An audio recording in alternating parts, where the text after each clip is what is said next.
Hey, friends, and welcome to the channel. I am here today to talk a little bit about fear and overcoming fear or doing things in spite of fear.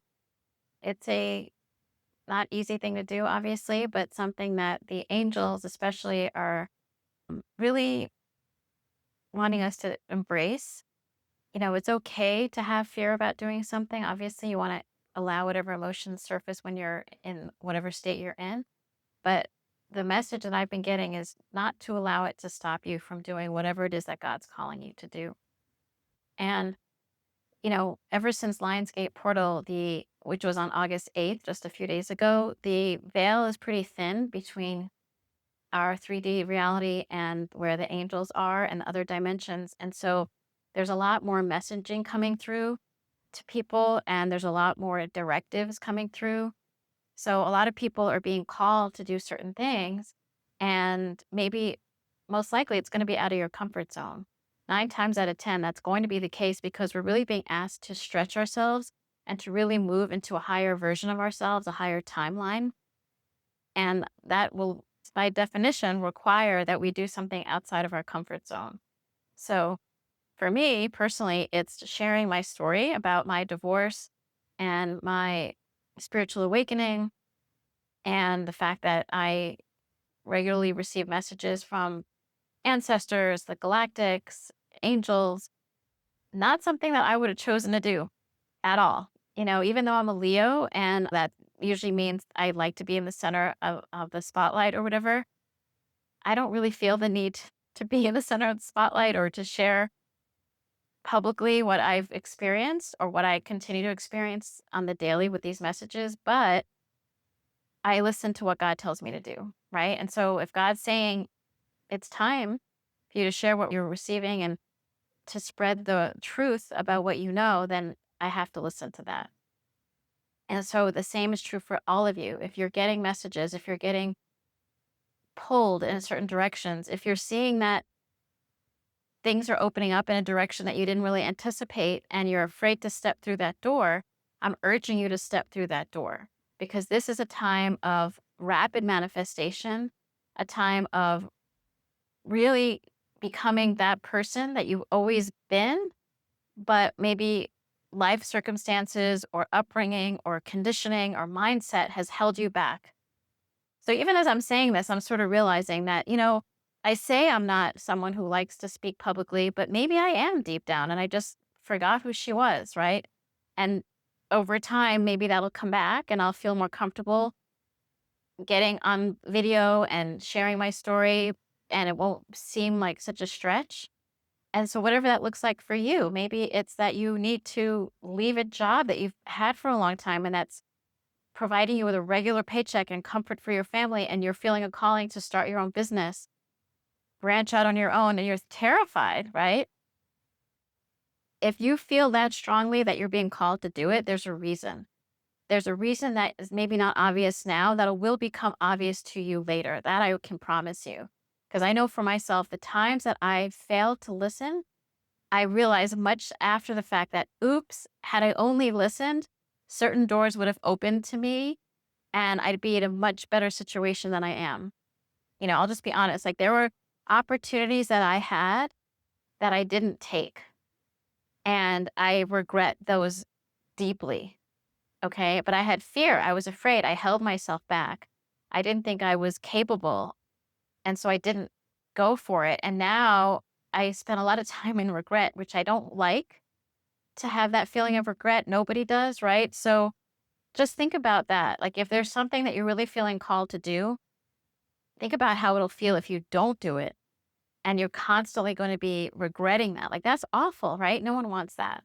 So that's really the message for today is to really, even if you're afraid, just do it anyway. Like take that step forward, even if it's just a small step.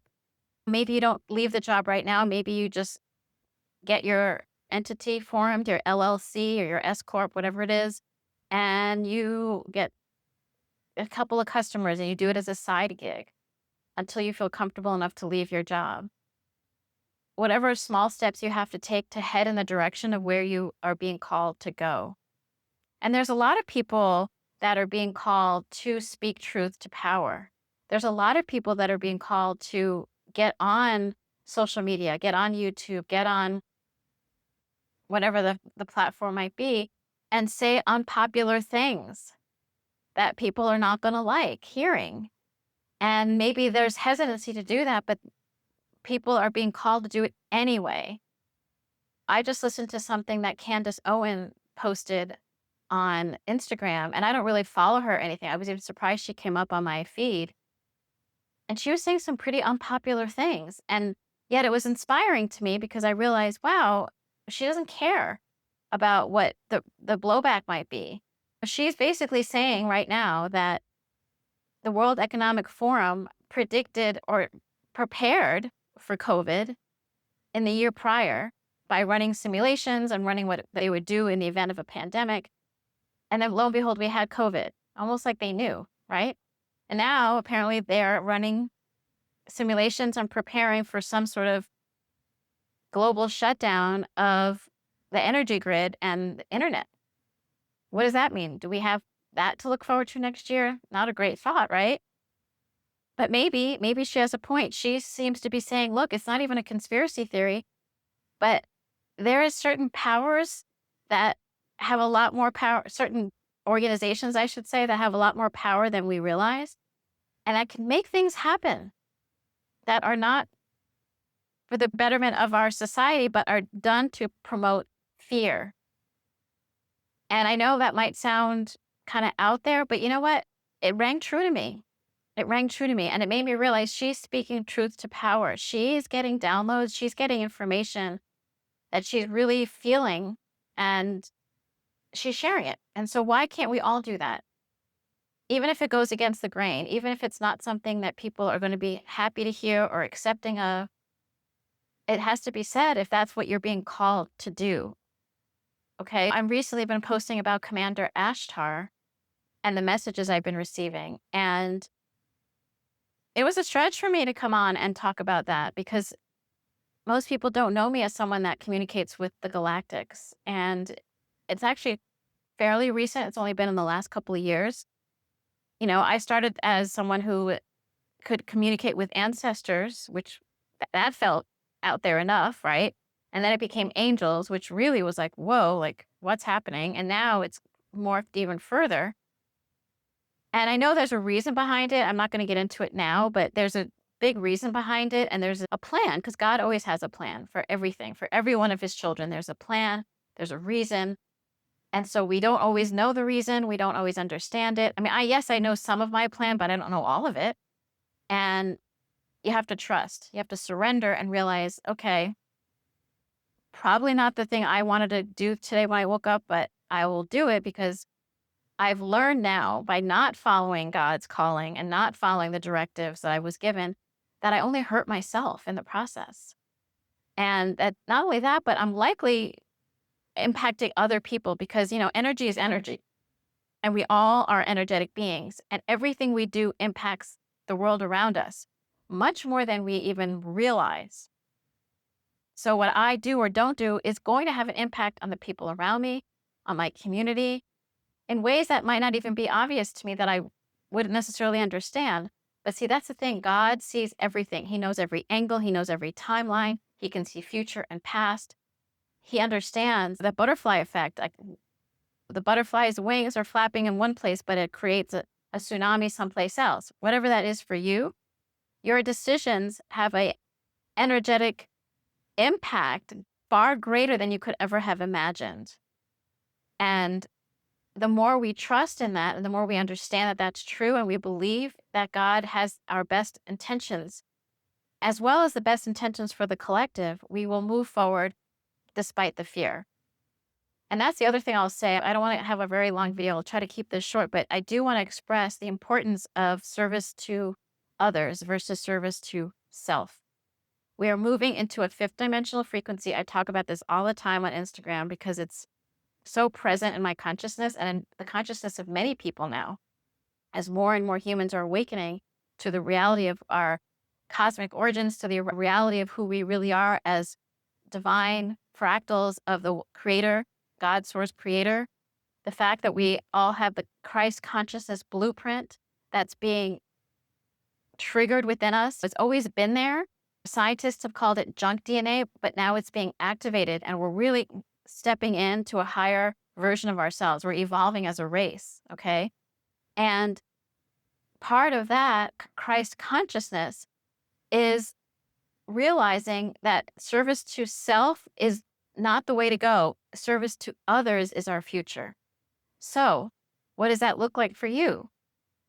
That means really being mindful of how your decisions, how your actions impact other people, whether that be your direct family or friends, but also your community, your workplace, everyone that's around you. It's going to be really important to keep that sentiment in mind because that is how the galactics live. And that's what we're going to become. We're going to become part of the galactic community. We're going to be galactic citizens. We're going to be at a higher dimension where we can communicate with them because they are living at higher dimensions. Their consciousness is at a higher dimension than where we are. We're going to be joining them in that higher consciousness. And so we have to really begin to start living in that same Christ consciousness of service to others. It's not just service to self.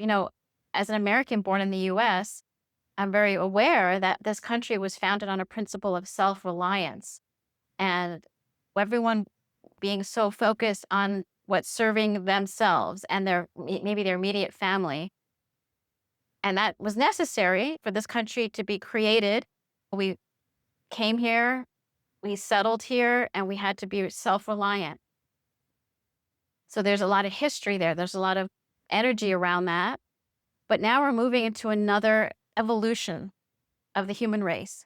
It's not only about service to self, it's caring about our neighbors, it's caring about our planet, it's caring about how our actions affect our waters, how we're polluting it. Our Mother Earth is being denigrated, polluted.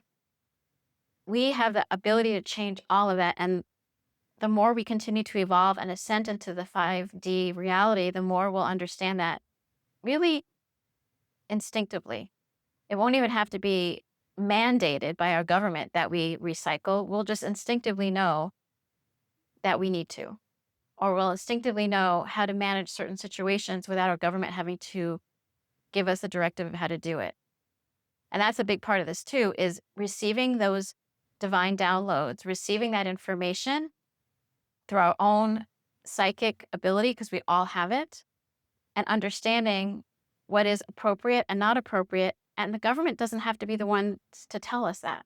We can govern ourselves, essentially. And that's basically where we're heading, where we're going. It'll take a while, obviously, a long while, but that's where we're heading. We're heading to a point where we're going to be in unity consciousness, Christ consciousness, caring about our communities, living in communities where everyone helps each other.